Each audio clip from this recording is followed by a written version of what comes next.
Grande senador da República. Rapaz, Otto Alencar, bom dia. Mais uma vez, meu filho, parabéns, você está dando um show de bola naquela CPI da Covid. Você está bem, Otto? Tudo bem com você?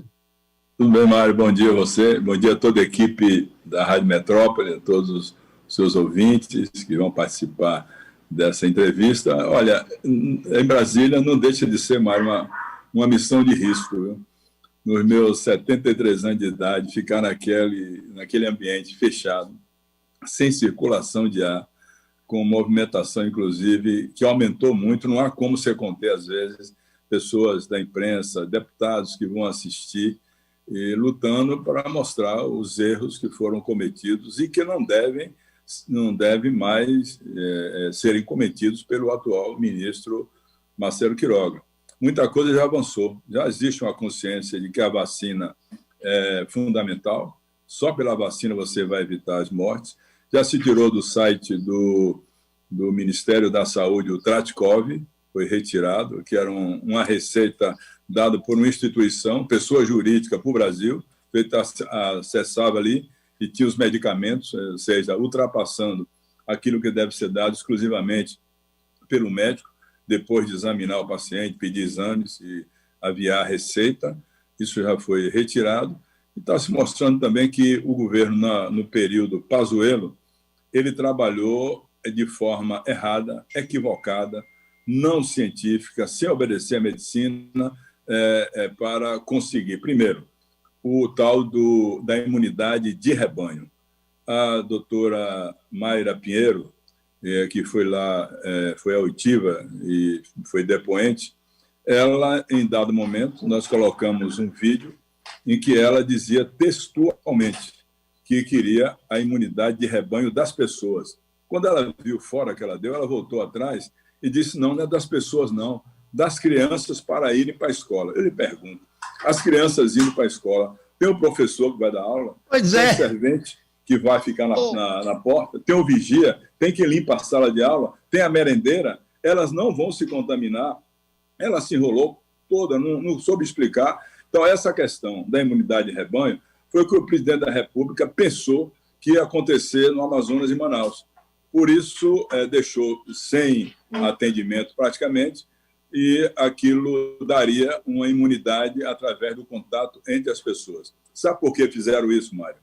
Porque 95% das pessoas, mais ou menos isso, que contraem a doença, ficam assintomáticos, têm sintomas leves e moderados. Só 5, 6% vêm para a forma grave da doença, que é a pneumonia virótica, a microtromboembolia. Então, o que é que acontecia? Nós sabemos que 95% vai ficar vivo, 5% deixa lá para ir para óbito, ficar com sequela, ir para o hospital. Isso daí está muito, mas muito claro. E segundo, com os dois depoimentos do diretor da Pfizer e ontem do Dimas Campos, Dimas Covas, do Butantan, ficou certo que o presidente não quis assinar no passado os contratos para a compra de vacina da Pfizer, 70 milhões e 100 milhões da Butantan, do Coronavac. Ou seja, só aí, o ano passado, em janeiro, já teríamos vacinando com 170 milhões de doses de vacina. Isso foi muito claro. Aliás,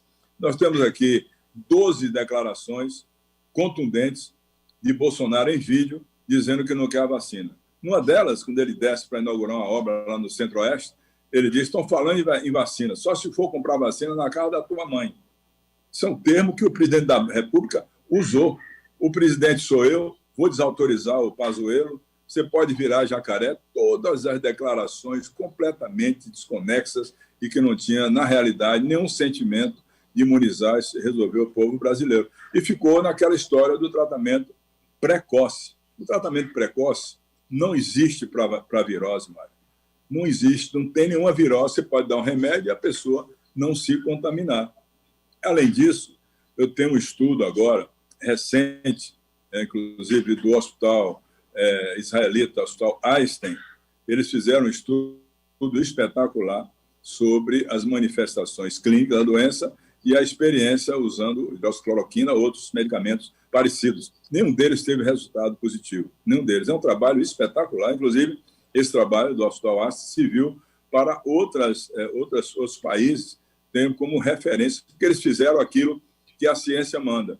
Uma medicação, você sempre entrevista aqui o professor Roberto Badaró, na minha opinião, um dos melhores, mais importantes infectologistas do Brasil e do mundo, tem trabalhos prestados, apresentados em outros países.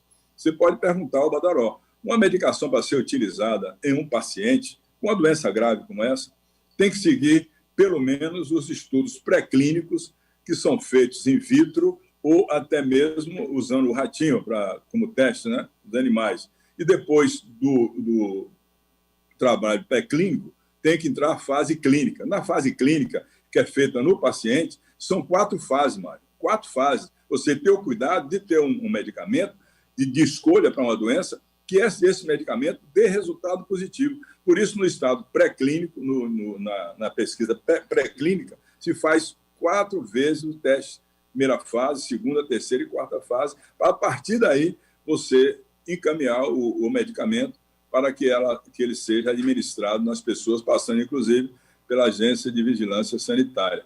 Nada disso foi feito, foi uma coisa empírica.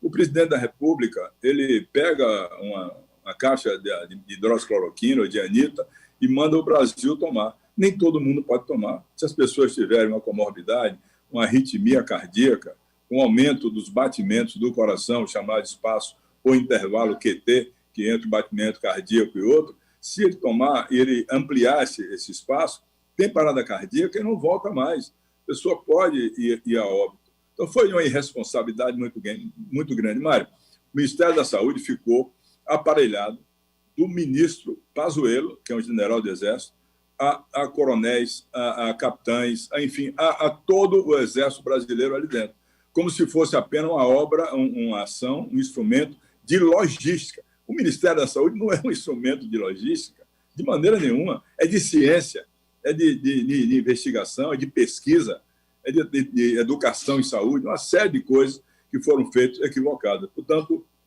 a CPI já tem como a atitude errada do Ministério da Saúde, a busca da imunidade de rebanho, o gabinete paralelo. O gabinete paralelo, Mário, sabe quem eram os conselheiros da saúde? O Fábio Van Traben, que era o secretário de comunicação, Osmar Terra, o irmão do Abraham Van Traben, o Arthur, que vai ser convocado, Carlos Bolsonaro, o filho do presidente da República, e eles se reuniam e ouviam ali com o Pazuello e disse, o caminho é esse aqui. Ou seja, não tinha um médico, não ouvia um cientista, um infectologista, absolutamente nada.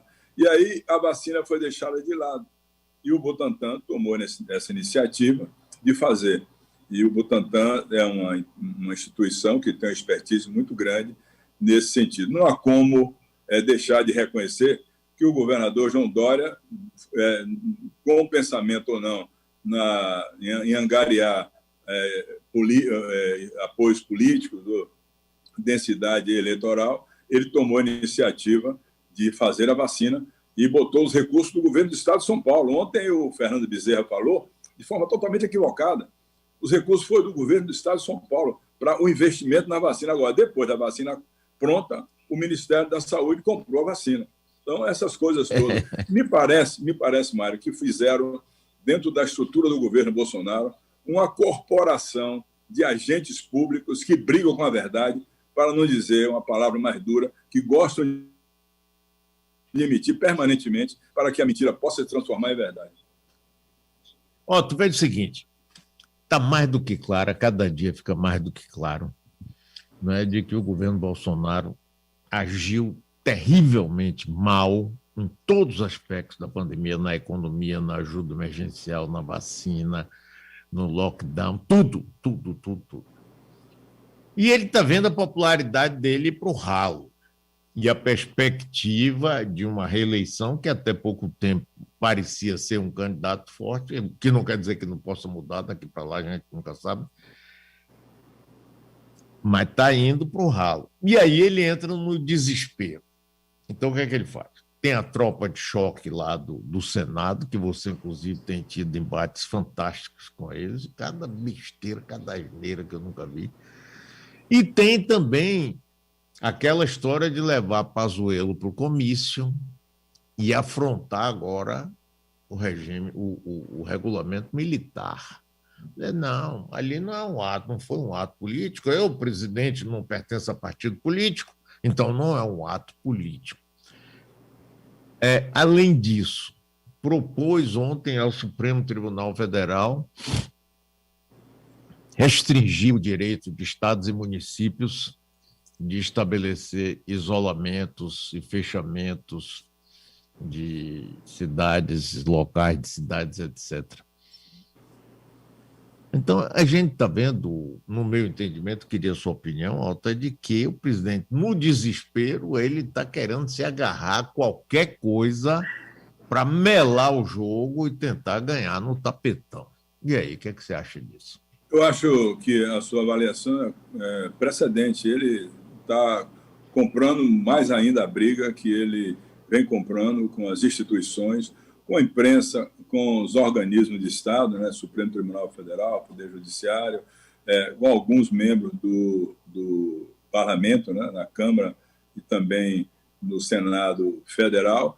E ontem ele estava no Amazonas com o ministro da Defesa, Braga Neto, e com o comandante do Exército, o general Paulo Sérgio, que, inclusive, fez contato com o presidente Omar Aziz, e Omar Aziz estava conosco no momento em que ele pediu lá atrás para adiar a oitiva do Pazuello, que ele estava ainda com pessoas que tinham Covid, e nós aceitamos. Agora mesmo, nós íamos ouvir o coronel Elcio Franco, que foi o secretário executivo do Ministério da Saúde, não tem nenhuma ligação com a área de saúde, é um homem, um militar, não tinha nenhum conhecimento.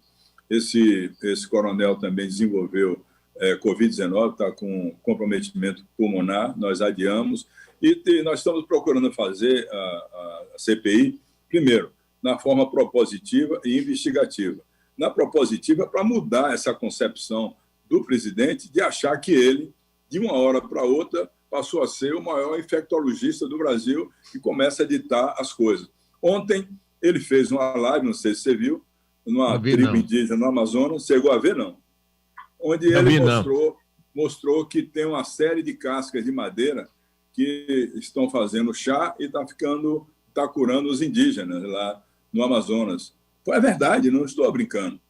Sem nenhum conhecimento científico ou tradicional. Então, o presidente, ele chegou a um momento agora de desespero, como você falou, aquele passeio de moto lá no estado do Rio de Janeiro, mas aquilo foi custeado com os recursos da União, recursos federais, que levou para lá toda a Força Nacional, toda a segurança, toda a estrutura, e com recurso do estado do Rio de Janeiro, que deu por toda a proteção. No dia de domingo, ele não estava ali inaugurando obras, fazendo nenhum benefício para o povo brasileiro, estava fazendo a campanha fora de hora dele, ainda leva um general da ativa, o general Pazuello. O Estatuto Disciplinar do Exército, artigo 147, é claro que o militar da ativa não pode participar de atos políticos. Ali estava deputados com ele, estaduais, federais, a população aplaudindo, ele fazia gestos, enfim, praticamente ele perdeu a compostura que devia ter um líder de uma nação como essa. Mário, esse Brasil é muito majestoso para ter um presidente com tantas falhas como tem tido falhas o presidente Bolsonaro. E o que é pior? Nisso tudo, Mário, o pior são as falsas crenças, né? De sempre estar invocando o nome de Deus, fazendo referência, sem ter fé absolutamente nenhuma. Quem tem fé não vai agredir as pessoas, não vai xingar as pessoas, não vai para o baixo calão, palavra de baixo calão, não tem um comportamento agressivo que ele tem, não acha que fuzilar as pessoas é uma coisa natural, não tem sentimento, solidariedade, caridade humana com quem está sofrendo. 450 e tantos mil vítimas da Covid-19, o presidente não foi em um hospital ainda, estendeu a mão para pegar na mão de um paciente, perguntar como é que está o atendimento. Vai para a rua, vai para a praia, vai fazer passeio de jet ski, vai montar a cavalo. Parece que não tem crise sanitária no Brasil. E essa crise sanitária está sendo contida pela ação de prefeitos e governadores que tomaram a iniciativa de montar e ampliar a capacidade instalada dos atendimentos em UPA e hospital, como é o caso aqui de Salvador, com o ex-prefeito Semineto, o atual prefeito Bruno Reis, na cooperação técnica com o governo do Estado, com o governador Rui Costa, fizeram esse sacrifício de montar uma estrutura na capital e no interior para atender as pessoas. Senão as pessoas estavam sem oxigênio, como aconteceu em Manaus, sem atendimento médico, sem nenhuma possibilidade de entrar no hospital e sair com vida. E o presidente não se sensibiliza absolutamente com isso.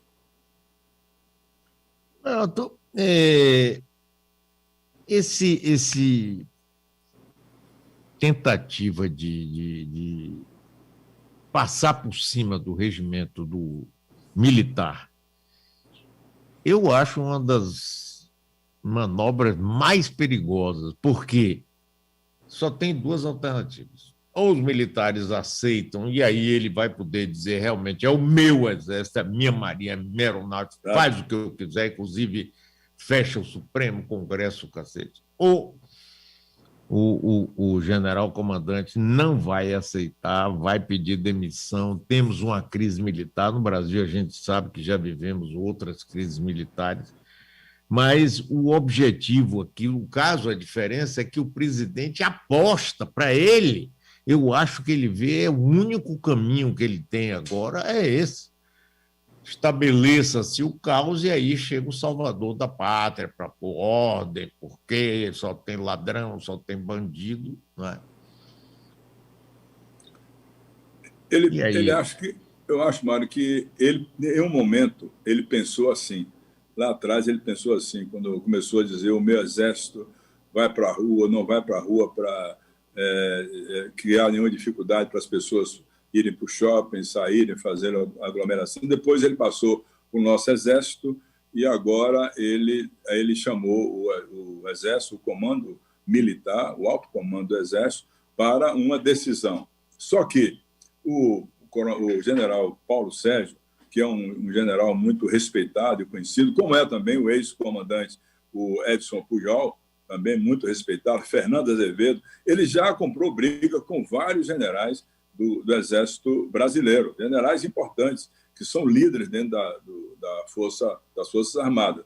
Bom, ele, certamente, se ele, como presidente, comandante das Forças Armadas, ele é o comandante-chefe, o presidente da República passa a ser, quando ele assume, o comandante-chefe das Forças Armadas. Então, ele vai fazer essa queda de braço com o comandante do Exército, Paulo Sérgio. Se o comandante do Exército, por acaso, ceder e o Pazuello não for punido ou tomar uma suspensão, uma advertência, o que for, sinceramente, a crise militar com o presidente da República está formada. Agora, quanto a essa questão dele achar que, tendo o golpe militar, ele vai ser o ditador, esqueça isso, Mário, porque o general não vai dar condição ao capitão reformado do Exército.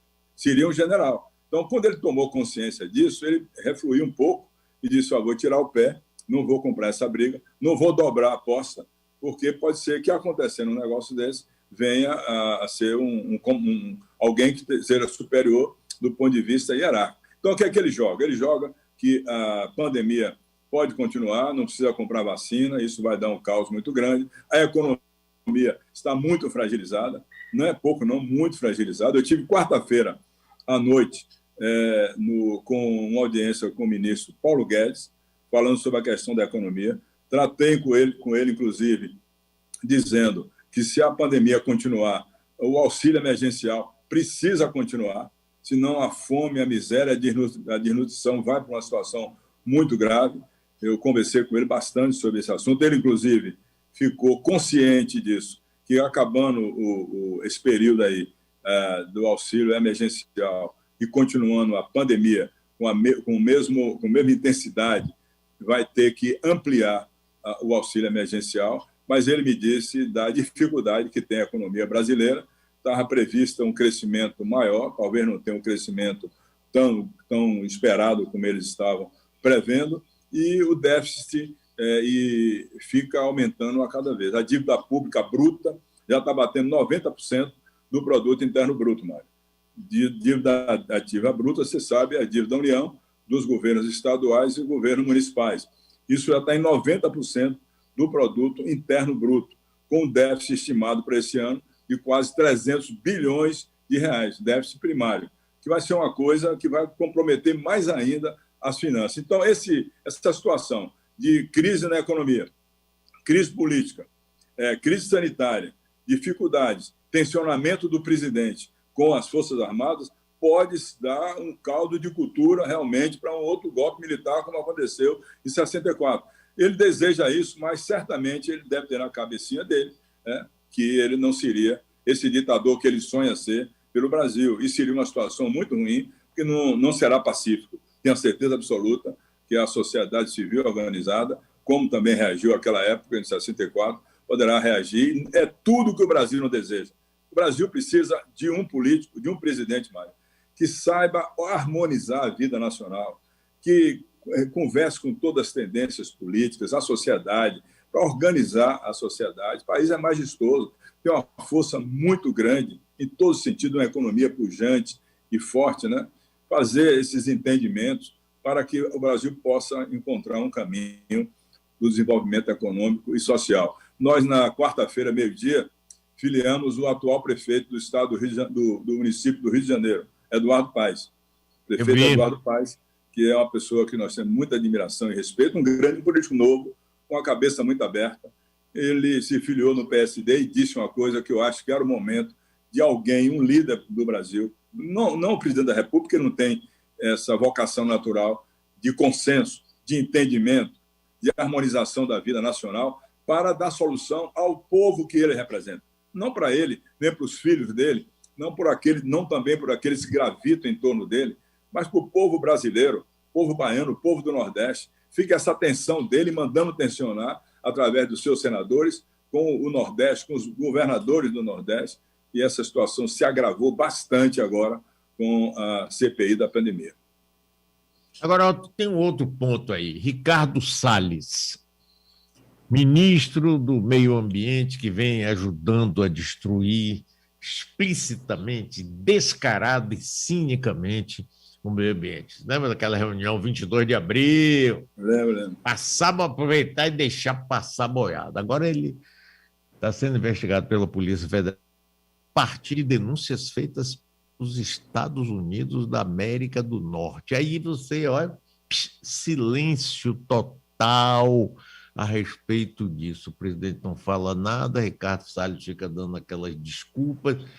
Ainda nesse embalo, você viu aquelas duas denúncias do Ministério da Saúde no Rio de Janeiro, aquelas duas contratações sem licitação, rapaz, feitas por um coronel nomeado por Pazuello. Rapaz, esse negócio é um escárnio, é uma sacanagem com o povo brasileiro, porque, Otto, a fome está aí, rapaz, o povo está com fome, rapaz. E aí, a gente vai, até quando a gente vai suportar isso sem degringolar esse negócio? Olha, o caso do Ricardo Salles, realmente ele tem já a comprovação dos seus assessores da negociata e do tráfico de influência com os madeireiros. Isso já está, a Polícia Federal, inclusive, já encaminhou denúncia ao Ministério Público Federal. Ele está fazendo uma destruição de grande parte da Amazônia, com desmatamento desenfreado. Eu creio, Mário, que a essa altura já está comprovado, inclusive por organismos internacionais, o governo americano já tem essa consciência, tem todas essas provas, que eles fecharam os olhos para que o agronegócio pudesse invadir essa área, destruir essa área, para ampliar as coisas que são de interesses pessoais. Além disso, você falou uma coisa correta. No caso, por exemplo, Mário, do tráfico de influência, o Fábio Van Garten, que vai ter que ser quebrado o sigilo bancário dele e também da Secretaria de Comunicação, ele levou para lá duas grandes empresas que abarcaram todos aqueles anúncios do Brasil agora, né? É a Calia e a Artplan, lá de São Paulo. Inclusive, ele servia a Artplan. Isso já está sendo investigado. Então, vamos chegar também a esse caso lá do estado do Rio de Janeiro, que 20 e tantos milhões de reais para recuperar um prédio que não tem utilidade absolutamente nenhuma, sem licitação por uma empresa que não tinha capacidade. A CPI vai chegar nisso também. A CPI, que começou agora propositiva, ela vai se aprofundar com esses elementos, essas informações que nós estamos recebendo, para ter a convicção e mostrar claramente que esse tráfico de influência, nesse caso da Amazônia, é uma coisa criminosa contra a nossa floresta, sinceramente, que vai alterar o clima até nessa região pelo desmatamento que está acontecendo e não tem nenhuma ação do presidente da República. Aquele negócio, abre a cancela para passar a boiada, aquilo é um absurdo. Num país civilizado, você dizer uma coisa daquela e continuar ministro do meio ambiente e manter também toda a estrutura do IBAMA que ele alterou, está lá segura para que ele possa fazer aquilo que ele desejar. Otto, para finalizar aqui e colocar um pouco de pimenta na política baiana, Marcelo Nilo disse, tenho gravado com imagem e tudo, duas coisas. João Leão vai pular fora da chapa governista e vai apoiar a Semineto.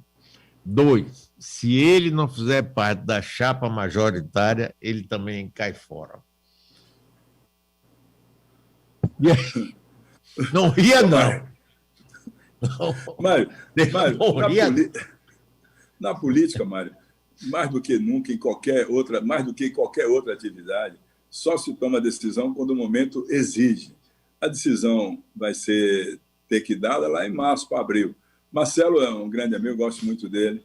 Ele tem feito um trabalho importante. Ele está aí na batida, né? Desde o início com Wagner, na primeira eleição dele, de Wagner em 2006. É pessoa fiel, trabalha, tem uma liderança muito forte, tem muitos seguidores, e ele, certamente, como qualquer outro político que chega e tem a dimensão eleitoral que ele tem, a densidade eleitoral que ele tem, ele pode sonhar com uma posição dentro de uma chapa majoritária. Eu não vejo por quê. Acho que ele reúne os pré-requisitos para isso. Mas é muito cedo para decidir essa situação. Eu confio muito no bom senso do grupo, né? Nós vamos ter que conversar com o próprio governador Rui Costa, com o senador Jacques Wagner, o senador Anjo Coronel, o vice-governador João Leão. Tem que ter unidade para fazer essa força e continuar os projetos importantes. Tem projetos que vão começar, não começaram, inclusive, agora, porque a pandemia atrasou muito, e são projetos estruturantes que vai mudar a estrutura de correios, de corredores rodoviários da Bahia, que é a ponte Salvador e Itaparica, que é um projeto em andamento, não começou por causa da pandemia, e tem outros projetos mais importantes que estão aí na programação, no planejamento do governador Rui Costa. Então, essas coisas vão ser decididas com tranquilidade lá para abril, março, abril do ano que vem, e eu acho que tudo pode chegar até o nível que deseja o nosso amigo Marcelo Nilo, não sei, mas pode ser. Mas como discutir isso agora é muito precoce. Agora vamos discutir a pandemia, o que nós podemos fazer para melhorar o sofrimento do povo brasileiro. Está muito cedo, você fica rindo e me faz rir também. Estou falando sério, Mário. Eu também. Tem coisa mais séria do que um riso sincero? Então tem que aguardar as coisas e procurar manter. Olha aqui, olha o que está na minha cabeceira aqui. Está vendo? Você já leu 41? Já leu 41 aí? 41. Pois é, quem me mandou esse livro está me ensinando muito. Meu querido amigo Otto Alencar. Está aqui. Viu? Para não parecer que eu peguei de última hora, porque ia falar com você. Aí tem bons exemplos, né, Mário? Bons exemplos, inclusive a história mostrando os bons exemplos que você tem que dar, né? Mas eu acho que isso vai se resolver com bom entendimento, com tranquilidade. Há espaço para todos aí, com fé em Deus. As coisas vão ficar... Meu querido amigo, um abração para você. Viu? Orgulhoso de ver lá o seu sucesso, rapaz. O que tem de ouvinte aqui, mandando abraço para você. Parabéns, é o retado. Rapaz, eu vou te dizer, viu? Parabéns, eu fico muito feliz, viu, Otto? Um abração, meu querido amigo. Agradeço com simplicidade, que é uma coisa da minha vida, humildade, mas com muita coragem. Eu sei. Porque pegar o avião aqui segunda-feira de tarde, ficar lá naquele covidário ali, lutando para mostrar os erros do governo, a gente tem que cumprir a missão. Política é a missão, você dá a missão e você vai cumprir a missão, né? Estamos lá trabalhando para ver se muda as coisas. Já mudou, porque vai chegar mais vacina, atrasada, né? Por exemplo, as vacinas da Pfizer já era para estar sendo aplicada desde o mês de janeiro desse ano. Agora, em maio, já tinha uma previsão de quase 40 milhões de vacinas da Pfizer aplicada.